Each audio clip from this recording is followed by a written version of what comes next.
Hello, this video will cover problems 4-49 to 4-54. Camellia is trying to find the equation of a line that passes through the points negative 116 and 588. Does the equation work, and then justify your answer? So we could go about this a couple of different ways. One, we could take the 2 points and write the equation of the line and see if it matches up with hers. We could also take the 2 points and plug them back into her equation and see if they both work. So I'm going to take the 2 points, starting with negative 116, plug it in.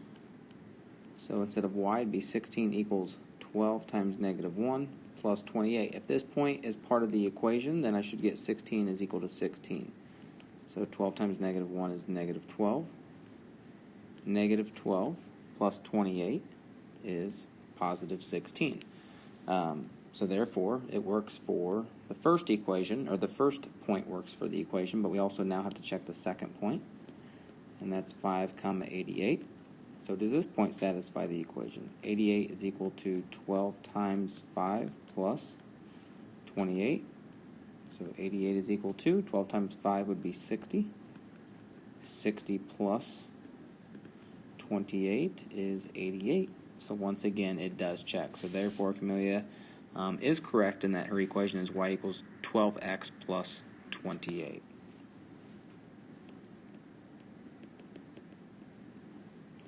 So Camelia's equation is correct.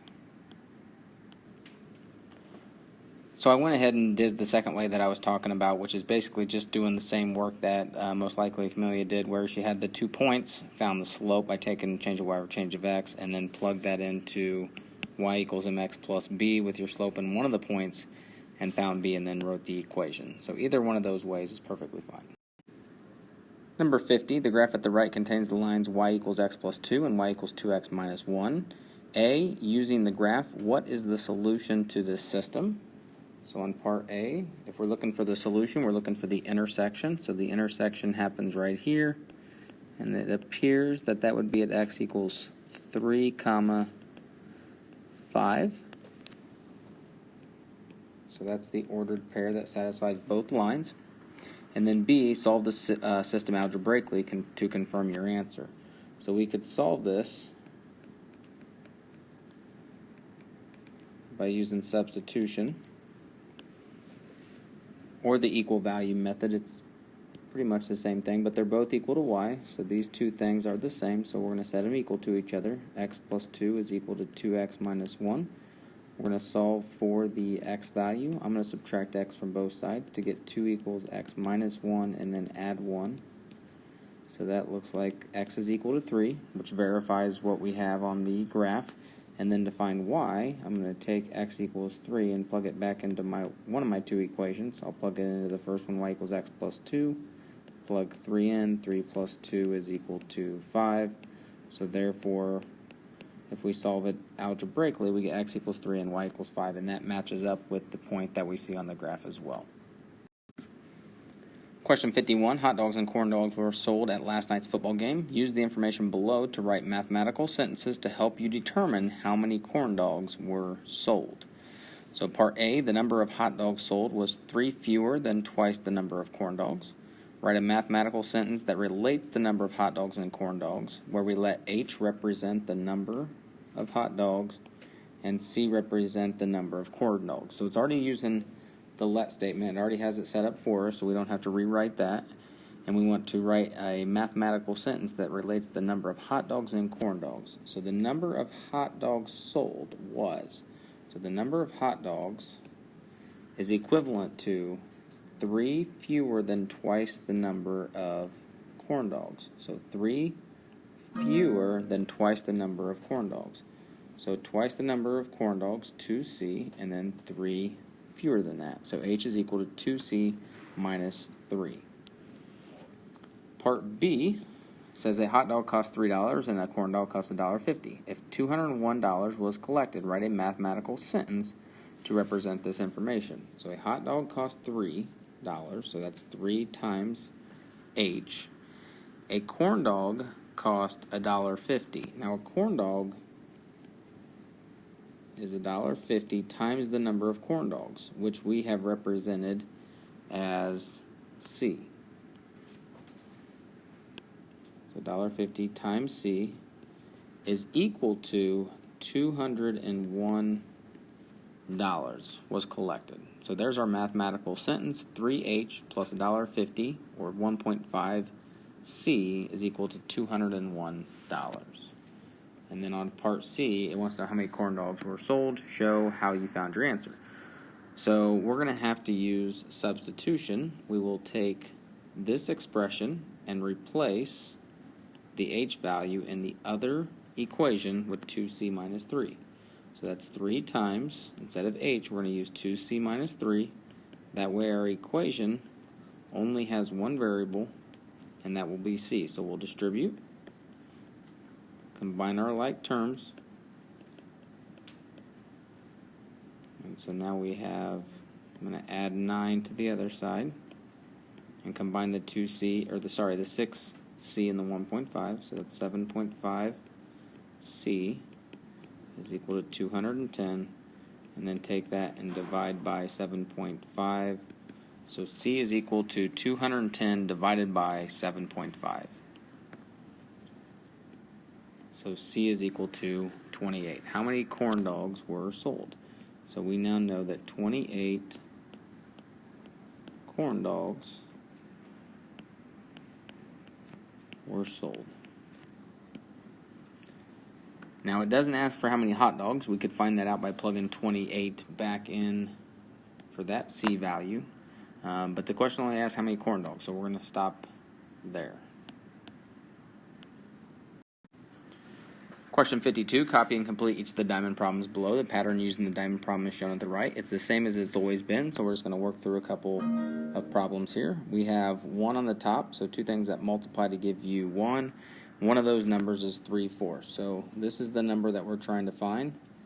3/4 times x is equal to 1. So if we do that, we can multiply both sides by 4. That gives us 3x is equal to 4.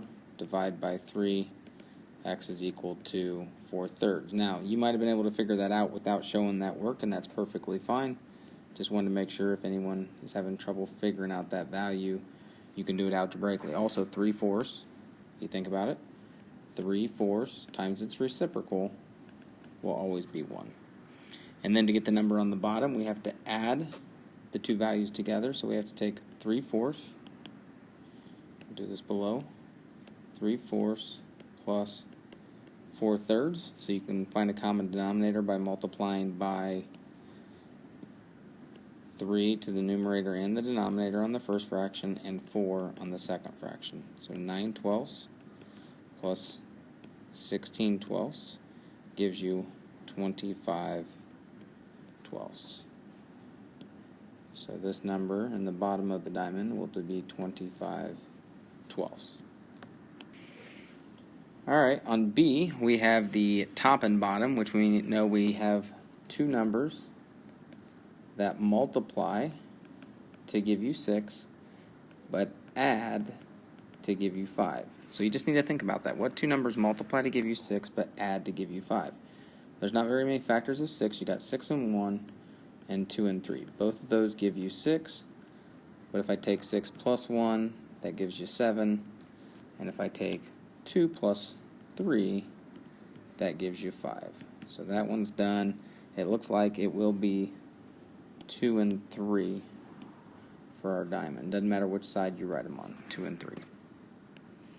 Alright, on C, once again similar to A, is we have two numbers that multiply to give us 5, one of those numbers being -1. So -1 times x is equal to 5. Well, then if we divide by -1, x must equal -5. So we know this is -5. -5 times -1 is 5. And then you have to add -5 plus -1, and that will give us -6. And then the last one. So now we have the bottom number, which we haven't had in one of the side numbers, 6 and 4. So we'll say this is y. And so what two numbers? So 6 plus y should equal 4. And so what would that value be? That would be a -2. So we know that The right side is -2. 6 plus -2 is +4. And then to get the top number, you just take 6 times -2. And that is -12. So that'll be the top number. So there is some review on the diamond questions we've done earlier this year. Question 53, Rihanna thinks that if A is equal to B and if C is equal to D, then A plus C is equal to B plus D.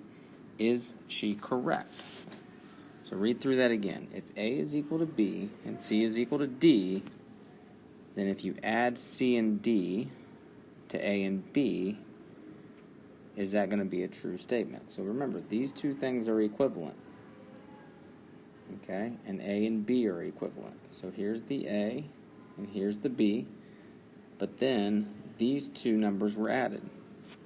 But if they're equal to each other, so technically if C is equal to D, then that means those are the same. So whether you're using C or D, you can replace, and so A plus C would be the same thing as if you add B plus D, because you could replace that D with a C, and if you did, then A plus C is equal to B plus C.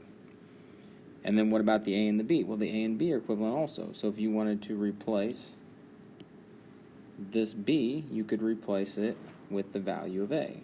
So therefore, A plus C would be equal to A plus C. So is she correct? Yes, she is.